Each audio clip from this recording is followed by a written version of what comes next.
Welcome, everybody, our distinguished guests. I am honored to be moderate this site event on right to freedom of peaceful assembly and of association, organized by the Organization of Defending Victims of Violence. And we have got really distinguished guests here. And on my right, there is Dr. Salim Nidal. He is a doctor from International Institute for Right and Development. On my left, Mr. Rauf Salti, founder and president of the NGO Children's Rights to Healthcare. And we are waiting two of our speakers. They are on the road.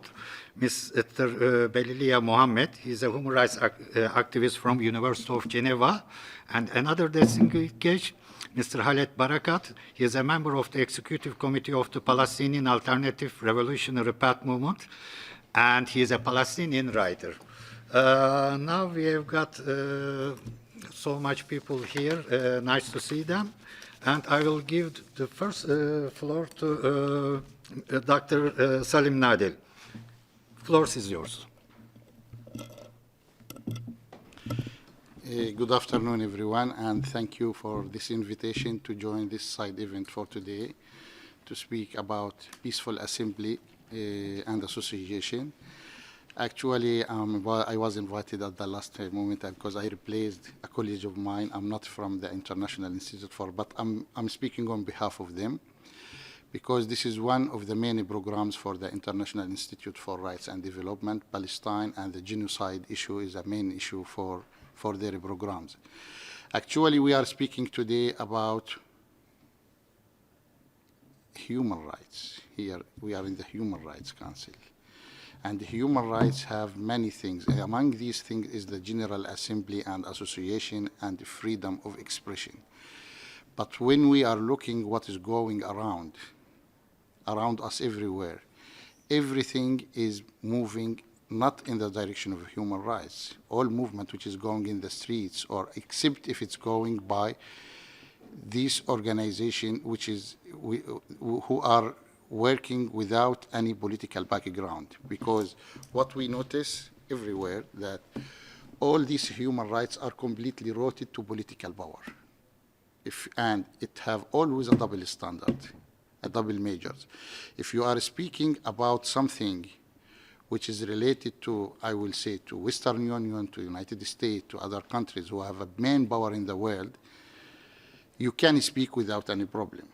But when it comes to countries in the Middle East and Africa, in the Muslim countries, then it's something different. And this is the case of Palestine now. When we come to this movement, which comes in the last months, mainly the student movements. This is the most reliable and convenient voice, which comes directly by normal emotion from the people and according to what they learn in the universities and as a principles of human rights, as a principle in the university and in the academic life. But when they come to the practical participation of these rights, that they found that what they learned is completely wrong. Because what they learn that they have to speak about the human rights, about the feeling, without racism, without barriers, without double standards. But when it comes to speak about Palestine, because there is a power behind this issue, Palestine is a case which is complicated by political power. Because the other side of the Palestinian case is the occupation, the Israeli occupation. And when we speak about the Israeli occupation, we are speaking about the main power in the world, which is the United States, Britain mainly, who are the main supporter, because this war, or this is the situation in Gaza, is not only managed and supported by Israel alone, but it's Israeli, United States, and the main partner, and UK. But also we have the wide vision, which is Germany, France, and other European countries. So all this power, they put a political decision not to give the right to peaceful assembly and association. And that's what we found when this student movement start at the beginning. If it concerns other countries, not Palestine, things will be okay, and they will support. It will have a type of political and governmental support. But once we are speaking, and once the students are speaking about Palestine, because it's the other, they are speaking against Israel, then we saw what happened in the United States, in Switzerland here, what we saw during the last 2 months, the student movement, it comes like a normal movement. We saw something which we didn't feel or we didn't saw during our life here. I'm Swiss, but I never saw this movement in the way. Anyhow, we are in a transition period of the history of the conflict in the Middle East, but also of the concept of human rights. When it comes to the Palestine, then the first week, the second week, they managed to go, but when it starts to increase all over the world, it comes a type of political decision, because then they don't deal with human rights as a basic human rights. A political decision comes from all these countries to prevent this movement, because it starts to threaten them in a political decision. They start to threaten the high political level, people, stakeholders who are supporting the war with Israel, with the occupation against the Palestinians. So at the end, I will say that the General Assembly, it's a basic human rights. Freedom of expression is a basic human rights. Everyone have to express their vision, students, lawyers, professors, anyone, without any barriers. Governments must not put barriers, but what we saw is completely different here. This is something which have 2 dimensions. The first dimension, that there is nothing which can move forward, despite even if it's human rights or whatever, without a political will or decision or agreement or approval, because we are living, until now I will say, but we are in the transition period that everything is changing in the world. Until now we are living in one polar system, but now this system is changing. We have 2 polars and might be more polars, and it's coming soon. Then freedom of expression and other human rights issues, they have a big problem, because until now it is still concentrated under the political power, which is concentrated by main countries who have the power in the world. So we have a big problem, a big question about the values of human rights. We are in the United Nations. Even human rights in the United Nations, we didn't have it as we didn't have a freedom of expression to express our rights, not only expression, to express our rights in the Human Rights Council. Because even in the last session, in the last 2-3 years, there is a type of restriction for NGOs. Now you have to submit to the Human Rights Council. If you would like to make a side event, you have to submit a type of a brief, what you would like to present. And then you can find yourself inside the list. Even you can speak or you cannot speak. They don't tell you why, but this is also another decision. We don't know why. So freedom of expression, General Assembly, and other privacy, other rights, it's a big issue, but it's in the implication. It has a double standard. The main power in the world are still oriented this issue. And I'm coming from academic background. We used to tell our students that about these things, human rights, etc. And what they did as a student by themselves is it's a type of normal movement which has to be evaluated and to be supported from everyone. But the students themselves, that they found what they learned during their life about human rights is a big lie. At the end, we'll see that we will continue about asking and always ask and support the human rights issue. We would like to have a more space for a peaceful assembly, not only in Europe, but because also in the Arab countries it's the same. We still have a dictators country who prevent everything, because the Palestinian case, Gaza is changing now the whole world. And in the Arab countries, we didn't have the big support and the good support for the Palestinian case, but we strongly believe that Gaza case will change the whole world, and human rights have a big crisis until now, but in one day, once Palestine is liberated and the whole political system of the world will change, human rights can go in the right way. Thank you very much.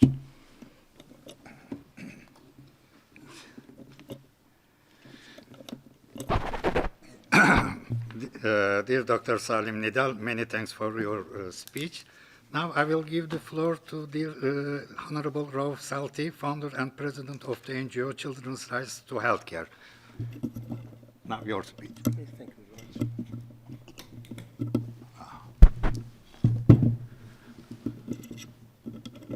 Can I have the slides?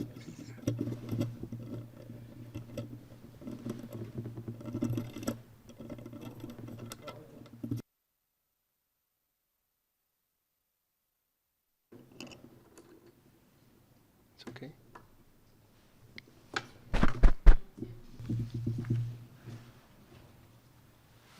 Okay. Thank you very much.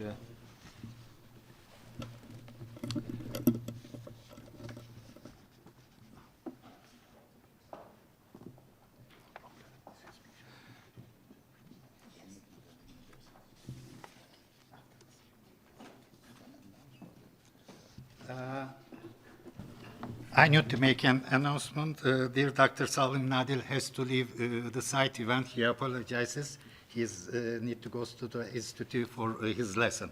Thank you very much, dear doctor. I will attend the second. Yeah, I will okay. attend and after. Okay, no problem. Is it okay? So, thank you very much to invite me for this side event. As a surgeon, having carried out around 24 humanitarian missions, the majority of which in Palestine and 7 in Gaza. Knowing the situation in Palestine, which is ongoing for 76 years. Palestine now is the only country in the world under military colonization with a very strange history that goes beyond the logic and rationality. Association fighting for human rights and against genocide must express themselves in all forms of pacific protest, and they have to know the reality of the conflict to defend their point of view and explain it to other people to join the movement. Oppression of these peaceful assemblies is due mainly to the complicity of the government under the Zionist lobby. Free Palestine is the victory of the world. Next.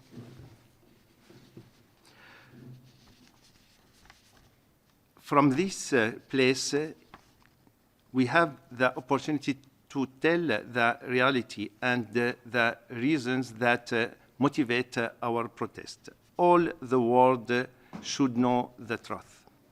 To understand the conflict, we must go back in history in order to assert the right of the Palestinian people to freedom and life in peace.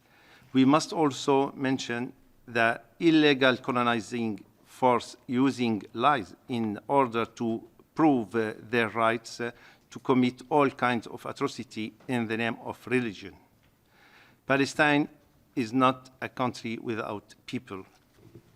We don't have the right to create a state under the pretext of religion or to correct a mistake committed before. What is the history telling us? In November 1917, the British government issued the Balfour Declaration, which expressed support to establishment of a Jewish national home in Palestine. Next. In 1920 to 1948, the British mandate, aimed to implement the Balfour Declaration and prepare the country for self-rule while guaranteeing the right of Palestinians, Arab inhabitants. Now what we call the Havara Agreement. Next. This agreement was signed in August 1933. The agreement between the German National Socialist Party, led by Adolf Hitler, and the Zionist organization, which gave rise to the name of the party Nazi.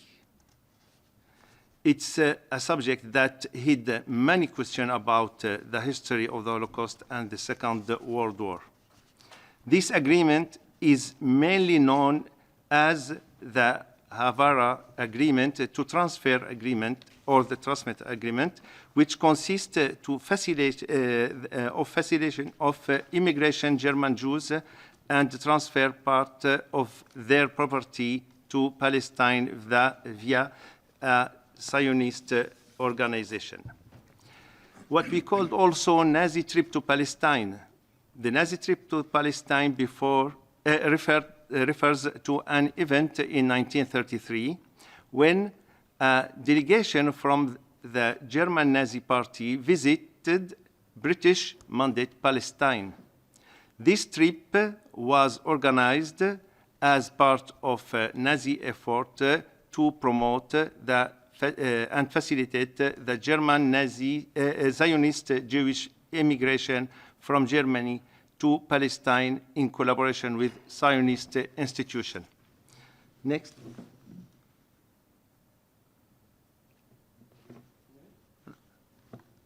Next. What? No, what? Yes.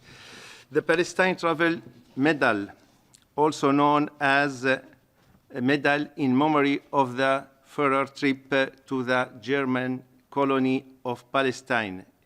It's a historical object that symbolizes a particular episode in the relation between Nazi and Zionist movement. You can see the medal. This medal was created to mark the trip of Kurt Tuschler, a lawyer representing the German Zionist Federation, and Leopold von Mildenstein as a Nazi SS and officer of the Nazi Party NSDAP. Many articles were published in the Nazi newspaper Der Angriff, the attack. United Nations Special Committee on Palestine.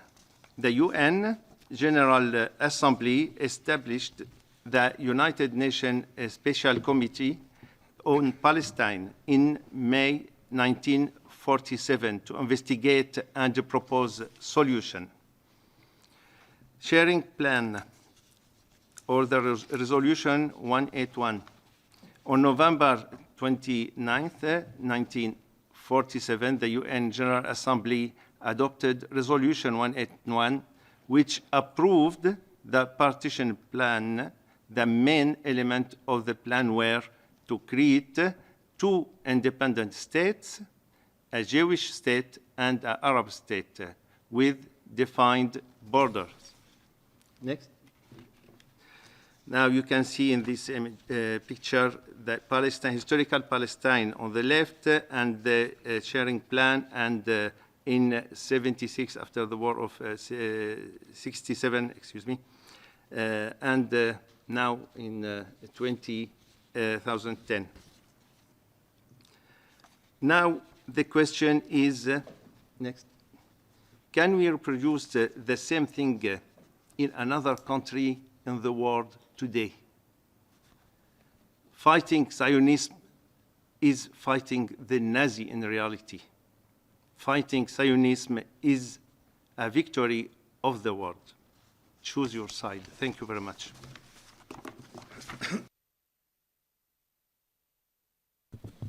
Dear Mr. Rauf Salti, many thanks for your intervention. And before Dr. Salim Nidal to leave, is there any question for him from the ground before he is to leave? I think there is no. So many thanks. It's an honor for me to be with you in this site event. And now we are still waiting our two friends. They are on the road. So I'm a moderator and a speaker in this site event. But I will ask Mr. Rauf Salti to inform me about the time for 8 minutes. Yeah, okay. Because as a moderator and a person who speaks too much, I can't pass my limit. Please inform me. Yeah. Now, there is a sad story, all the blood and tragedy that we are living, and the origin of the Palestinian problem is, in fact, originated from the International Wrongful Act of the UN Security Council, Resolution 242, dated 1967. And there are now in the world two legal theses that everybody knows. One is the Israel legal approach, and Israel says that I've got a legal right originated from the UN Charter to oppose two-state solution, and I've got a legal right to control the territories that are written in the UN General Assembly Resolution 181. This is totally wrong. But the sad part is that the legal thesis of Palestine state, Palestinians, Russia, China, or all the states that do support Palestine is also wrong. What is their legal thesis? Their legal thesis is that the territories of Israel is legal before 1967 war. This is totally wrong. And the sad part is that nobody recognizes this. When Palestinians say that the legal territories of Israel is legal before 1967 war, in fact, this null and void legal approach legalizes the wrong legal thesis of Israel. So Israel, on the ground, on the table, is legally stronger than Palestine because of a mistake of the UN Security Council dated 1967 and the number of the resolution 242. What is the mistake? After the second war in 1967, the UN Security Council asked of the withdrawal of Israel from the recent conflict. And when the UN Security Council asked the withdrawal of Israel from the second conflict, not all the conflict, the wording recent, misunderstood by all the states, and they think that the legal thesis, legal territories of Israel, subject to this UN Security Council resolution, is legal before 1967. Now I will come back to the origin. Israel, there are so many things I finished and still did not write. And when we talk about two-state solution, I should also add that Jerusalem has a legal right to be an observer state as an international city to the UN. And what I do not mention is also I finished all the legal thesis counter-arguments of Israel government. What is the Israel government legal thesis originated from the UN Security Council resolution, the wrongful resolution 167, is in fact related with what Israel gave declarations to make Jerusalem as its capital after Israel admitted to the United Nations. And Israel in 1949 said that the UN General Assembly Resolution 181 is a recommendation, and in the UN Charter, UN General Assembly resolutions are defined as recommendation. No, I will tell that. The UN General Assembly Resolution 181 is a binding international treaty on two reasons. First, when the UN General Assembly, after giving UN General Assembly Resolution 181 for the partition, and Israel prepared its declaration of independence, and in the Declaration of Independence of Israel, Israel defined its territories subject to UN General Assembly Resolution 181. And also, Israel gave the reference of the mandate system of the League of Nations originated from Article 22 of the Covenant of the League of Nations. Israel defined that this is a decolonization process subject to Chapter 12, trusteeship of the UN Charter. Also, in the recommendation in the UN General Assembly Resolution 181, the International City of Jerusalem to be administered for the first 10 years by the Trusteeship Council. And Israel admitted to the UN, it's a long story, after the ceasefire agreements were made. But these ceasefire agreements made with Jordan, Egypt, and Syria has nothing to do with the indigenous people of Palestine. It's another issue with other states. And they are not binding on the Palestinian people, and they cannot violate the UN Charter. That's, in other words, UN General Assembly Resolution 181. And when Israel admitted to the UN, subject to the UN General Assembly Resolution 181 by the recommendation of the UN Security Council and the General Assembly resolution, every time they have given the legal territories of the Israel state subject to the UN General Assembly Resolution 181, which means that a territory is defined. And as long as conquest is forbidden in the UN Charter, what we see in the UN Security Council Resolution 242, there is an obligation to ask withdrawal of Israel from the old conflict, not the recent one. And the legal thesis of Israel and the US is that the territories of Israel is not defined yet. No, this is totally wrong, because when Israel gave its declaration of independence and another letter by the foreign minister of Israel to the UN Security Council for the admission of it, what it means that, and when Israel is accepted subject to these two documents given to the UN became international treaties on the defining of the boundaries of Israel. And now we say that the Declaration of Independence given to the UN Security Council for the admission is a forgotten international treaty. And the second one, UN General Assembly Resolution 181 is not a classical UN General Assembly resolution as a recommendation. This is the forgotten point, because every time you have to see the object and purpose of any law or any resolution of the UN General Assembly. It's a forgotten international decolonization treaty. I'll tell you why. And I do see Their Excellency from India, and every time when the decolonization process made, every time the decolonizer power makes decolonization treaties for with the people who are to be decolonized. But in the case of Palestine, the United Kingdom didn't want to make any treaty for the decolonization, asked the UN General Assembly to achieve this as a colonial power instead of itself. And when the UN General Assembly asked, prepared General Assembly resolution and also asked the approval of the United Kingdom, and when the United Kingdom approved General Assembly Resolution 181, it became an international decolonization treaty. It is no more a resolution. You have to see the difference. And let's say something really forgotten and a tragedy. There is so funny talkings on the international level for the two-state solution. The forgotten thing is that the territories of the Palestinian state admitted to the United Nations, not the state, the territories of the state of Palestine was admitted to the United Nations in 1949 when Israel admitted to the United Nations. Why and how? There is a state definition, in fact, in the UN Charter. Nobody recognizes this. In Article 2.4 of the UN Charter, the territorial integrity of the state and political independence were guaranteed by the UN Charter. And when Israel asked for being a member of the state of Palestine, to the UN, and when they give the reference to UN General Assembly 181, the territories of the future Palestinian state is also defined.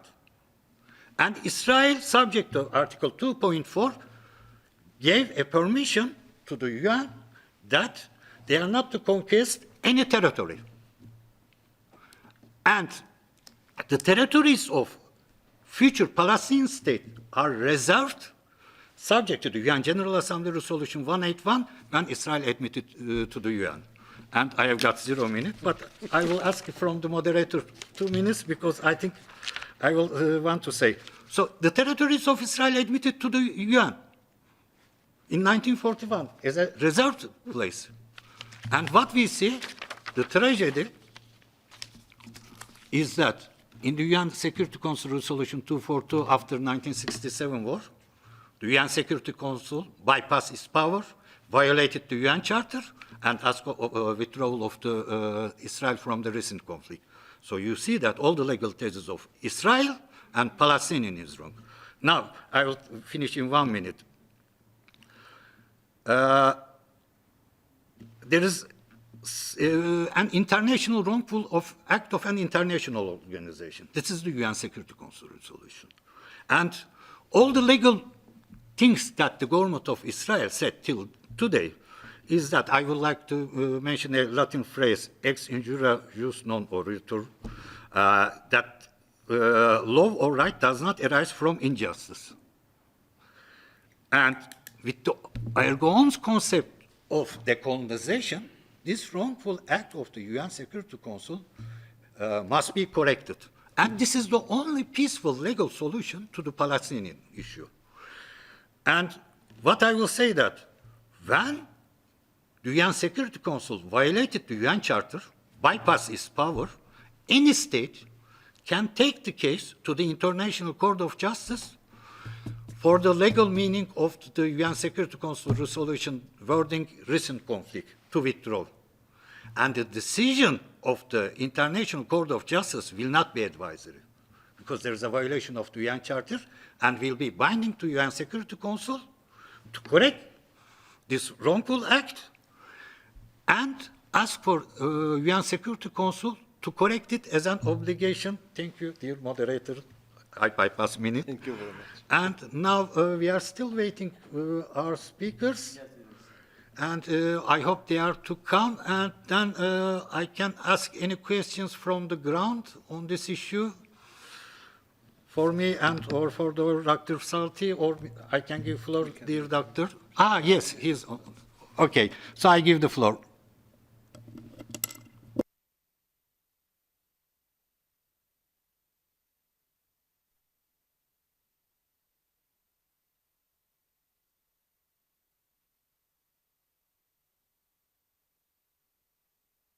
Us? You can start. No?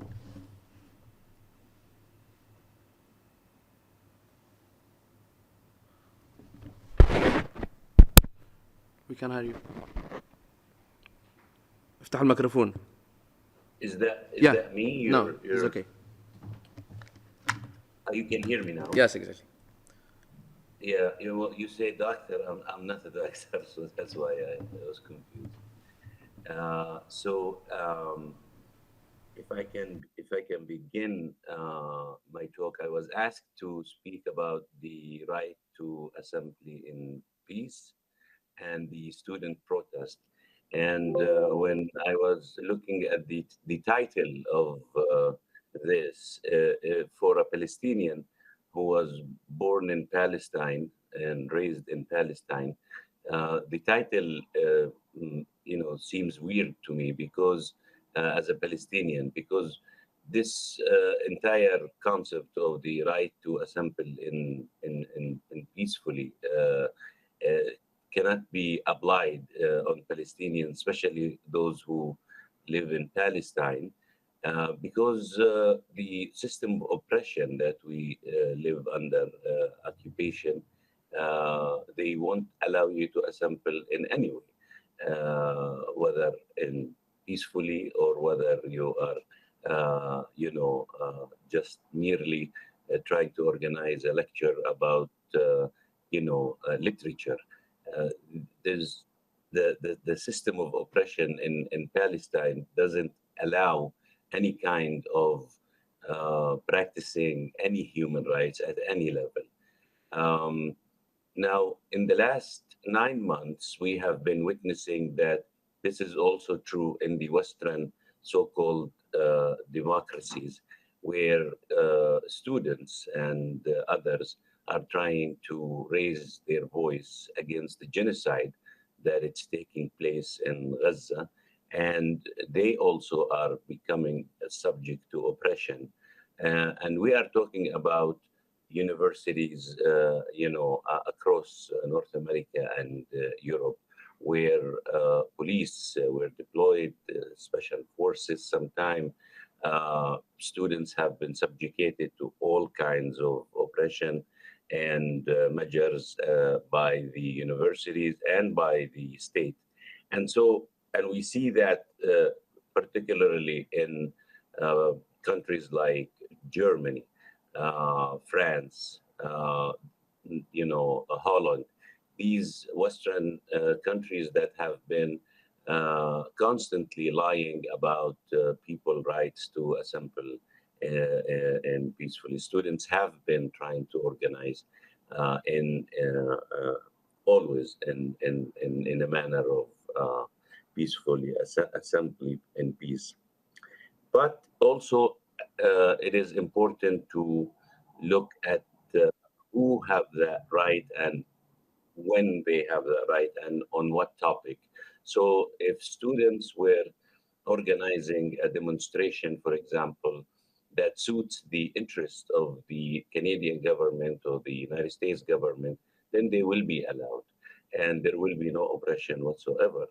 But if the students or the labor unions or the community at large try to protest something that contradict the interest of these government, we see that the system of oppression immediately are deployed, and they justify that under so many different uh, justifications. And one of these justifications is that students are all of a sudden becoming adopting a racist discourse or an anti-Jewish discourse or any of these useless, empty allegations that is not true.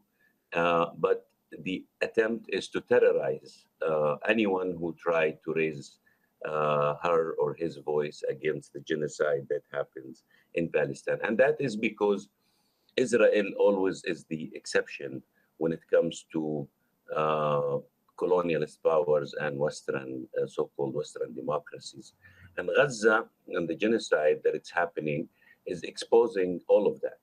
Because when you look at the changes that the Palestinian resistance and the Palestinian people have uh, created because due to their resilience and their fighting back Israel atrocities. When you look at that, it does not just expose the Zionist regime and its policies; it also exposes Israel allies, and that's why they are truly um, going against everything in the textbook that they have been promoting. So if we take, for example, student protest in here in Canada or in the United States, not just the system of oppression, we see it in what the police is doing or the decisions and measures by the universities sometimes, but also the media. The media plays a very dangerous role in creating an image of a movement that it's not true. And they keep focusing on things like Jewish students doesn't feel safe in campuses. When you go and you try to examine that, you would see the lie right in front of your eyes. One, because some of the leaders of these protests are actually Jewish students, and two is there has been no incidents in which Jewish students should feel not safe. And in fact, it's the other way around, where some of these, charged language by racist media, and especially by Zionist organization, who try to mobilize Zionist students in order to create,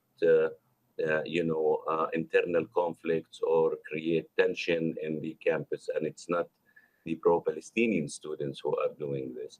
And so in today's world, you cannot really hide these things due to social media. People see things live. We're not living in the 50s or 60s of last century. We are in 2024, where people immediately could verify, a situation with, live feedback. So what I'm trying to say is that uh, the heroic October 7th operation that was carried by the Palestinian resistance have shook not just the Zionist regime and the Arab regimes, Israel allies, but also have changed the world. And the discourse today is changing. And the Israeli and the Zionist narrative is becoming very much exposed, and it cannot handle the facts and the truths around not just what's happening in Palestine, but what has been taking place in Palestine since 1948 and even before that. We see that the changes that it's happening, it's being it puts Western societies and Western governments in a denial mode. They are in denial because everything they have been working on to convince the people of the world about the conflict in Palestine has been shattered, and it is being destroyed in a daily basis.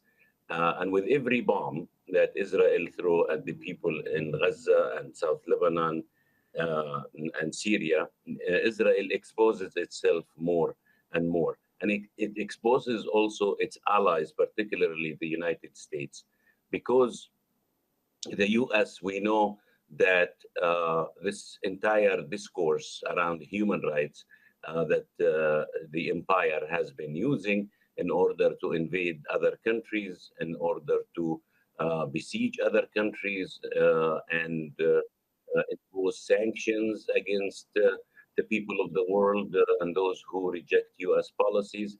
This whole discourse today, no one buys it. So when the United States is not just allowing this genocide to take place in Gaza, but also is doing so by supporting by supporting Israel and by supporting Israel with taxpayers' money. So when students and when the people of the United States go out in the streets and protest and say you are using our money to fund genocide, Biden and the U.S. Administration is not using their own money to support Israel, but they are using the people's money. The people pays taxes in order to fund their education system, their health system, the infrastructure, and this money is being used to support Israel and fund its war crimes. The other thing, when we talk about Palestinians particularly, we can't just talk about one area or one geographic area like in Gaza or the West Bank or 48. Also, Palestinians in the Shatat, in the diaspora, they also go through various different challenges and face various, ways of oppression. So, if I am a Palestinian student who live in Saudi Arabia, I will not be able to express my position and my feeling about Palestine because the government of Saudi Arabia would imprison me or deport me or confiscate my student visa and so on and so forth. And this is almost applies in all Arab countries with some exceptions, very little exceptions. So the Palestinian people, whether they're in Lebanon or in Egypt or the United States or inside Palestine, every Palestinian community, every Palestinian contingency feels that they are living under some form of siege and some form of Dear oppression, and Doctor, they have to face dear Mr. Khaled Barakat, just last 1 minute, please. Yes, and so I will end here and say that today the Palestinian people, although they are facing war crimes and genocide, but they do feel that they are strong and they are united behind the discourse of liberation, and more and more disassociate themselves from this entire, discourse of liberal political human rights discourse that has been failing miserably. Thank you. Thank you very much, dear Mr. Khaled Barakat. Now I give the floor to Mr. Belia Mohammed, human rights activist from University of Geneva. Floor for you, and we are limited time, 8 minutes, please, maximum. Bismillah ar-Rahman ar-Rahim. In the name of God, the most merciful, the most grateful, the most merciful. Thank you very much for being here. So, as you may have heard, I'm a student from the University of Geneva. I've been participating to the mobilization for Palestine. So in Switzerland, of course, in Geneva. Just like our dear colleague said a few minutes ago, we students who were supporting Palestine faced, of course, kind of oppression, not as same as the United States or in Canada or whatever, but still we face some oppression because we are supporting Palestine. This is just the thing. Since we are supporting Palestine, it is a problem because the narrative wants that the Zionist entity is always the victim and we are the bad guys. And we tried as students to change the balance and show that actually the injustice that Palestine lives for years and years and decades needs to be resolved now. We are the new generation, and we will, God willing, we will be the generation that will see a Palestine free from the river to the sea. Actually, talking about this famous phrase, from the river to the sea, Palestine will be free, we actually were proudly shouting these phrases when we were actually organizing our mobilization for Palestine in Geneva. And it causes, of course, some problems because for them, it could actually, for them, when I say them, I mean the University of Geneva, the head of the University of Geneva, the rectorate. For them, it means that we want to erase all the Jews from Palestine. I don't know how many times we have to explain that the Jewish religion, Judaism, and Zionism are two things that are completely different. Zionism is a political ideology, a murderous political ideology that pretend to use Judaism to actually complete its goal, which is having all the territory of Palestine and even what they call the Great Israel. What they want to actually, what they would like to have, really, it's even more than the actual Palestine. It includes Lebanon, if I'm not wrong, and the Sinai also in Egypt. Anyway, so this is a pure colonial project. Theodore Herzl, don't remember his name, but yeah. Anyway, he is the one who actually found. He was like the founder of Zionism, and he said actually himself that it was a colonial project. He didn't have there was no shame for him to say that it was not a colonial project, since it was in the 19th century that actually Zionism kind of were born. So of course, it was in the time that European countries were actually trying to colonize countries in Africa, for instance, and in the Middle East. So as students also, I know that in the University of Geneva recently, for instance, there was a few events that were actually organized to show that the Jews actually, the majority of the Jews are against what's happening in Palestine. There's, for instance, the Jewish Voice for Peace and Marad. So Jewish Voice for Peace, it's a human rights organization from the United States of America. And Marad is a decolonial Jewish collective in Swiss Romandie, and they actually participated to a meeting, an event at the University of Geneva, where they tried actually to show that Zionism is something which is completely different from Judaism. Once again. This is a very easy accusation that they would like actually to throw at us, the fact that we would be anti-Semitic, but it doesn't make any sense. Because we actually, as students, we want to make peace. We are the next generation. We want the world to be at peace.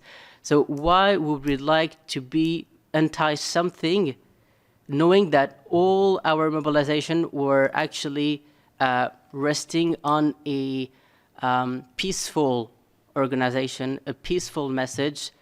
And so, yeah, it doesn't make any sense. Just as an example, I mean, I'm a French citizen.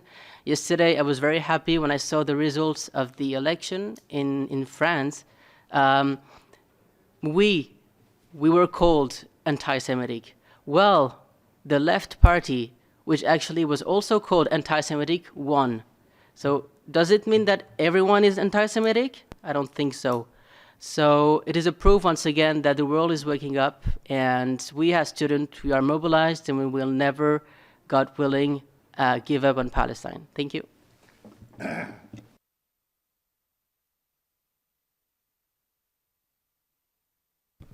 And any questions from the floor? We have got very limited time. If there is any question, we have got 5 minutes. Please do not make so much comment. Any question? Yes, sir. If it works. Now it works? Yeah, you just mentioned about the left party winning the elections in France. They promised to recognize the state of Palestine. They promised to recognize the state of Palestine in not more than 15 days.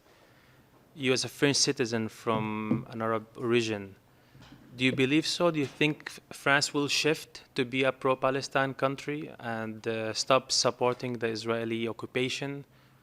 Thanks. I have to mention something technically. Sorry for that. I'll give you the floor. To recognize Palestinian state is not a political choice. It's a legal obligation. This is the international wrongful act of the UN Security Council, result of the UN Security Council Resolution 242. The legal thesis of Palestinian state is wrong. All the Palestinians' legal thesis is wrong. Russia's legal thesis, Chinese legal thesis, my country's legal thesis is wrong. And there can be a binding international court of decision against the UN Security Council to correct it. And this is our mistake. All the Palestinians' mistake. Who do support Palestine are making mistake. This concept of legal choice of recognizing or not recognizing, it's not a political choice, as I mentioned. This is originated from the international wrongful act of the UN Security Council resolution asking withdrawal of Israel from the recent conflict after the 1967 war. And Israel, when being admitted to the UN, promised the withdrawal of all territories it occupied after the first war. Sorry for that. I got angry because all these people for years are being killed because of our ignorance, because of the mistake of the UN Security Council resolution. And still Palestinian state acting with ignorance. Sorry. Yes, I give the floor. Yeah, so basically yesterday there was a meeting to actually celebrate the winning, the win of the party of Jean-Luc Mélenchon, so the left party, and he said, and they said, I don't remember who said exactly, but yeah, a member of this party said that recognizing the state of Palestine will be one of their goals too, and so they will actually do it. I mean, I know that sometimes it's very complicated to trust politicians, but I trust its party. It has been working on that for like quite a weeks, quite a lot of weeks. They have been insulted of all names, including anti-Semitic, and they still stand. So yes, I really think that if they have